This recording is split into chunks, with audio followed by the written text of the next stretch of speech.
Baahubali the conclusion కోసం టాలీవుడ్తో పాటు దేశమంతా ఆత్రంగా ఎదురుచూస్తుంది. మొదటి భాగంలో దర్శకుడు రాజమౌళి వదిలిన ఫజిల్స్కు ఆన్సర్స్ తెలుసుకునేందుకు బాగానే ఉత్సాహం చూపిస్తున్నారు ఆడియన్స్. జూన్లో ఈ మూవీ షూటింగ్ ప్రారంభమైనప్పటి నుంచి బాహుబలి ఎప్పుడు వార్తల్లో నిలుస్తుండగా కొన్ని వారాలుగా చిన్న అప్డేట్ కూడా రావడం లేదు.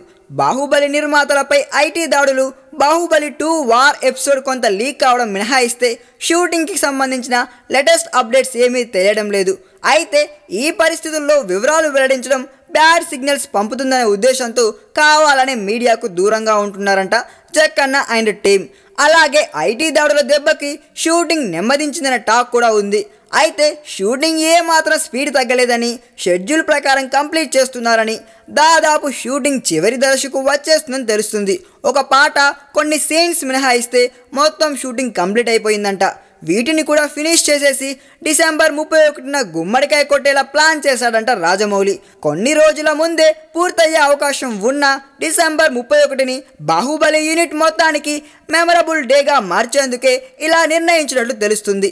వచ్చే ఏడాది ఏప్రిల్ 28 బాహుబలి ది కన్క్లూజన్ థియేటర్లోకి రావడం అయితే ఖాయం అంటున్నారు జక్కన్న టీం. ఈ వీడియో మీకు నచ్చినట్లయితే సబ్స్క్రైబ్ చేయండి. ఫిలిమి స్టార్స్ బోలెడంత న్యూస్ బోల్డ్గా.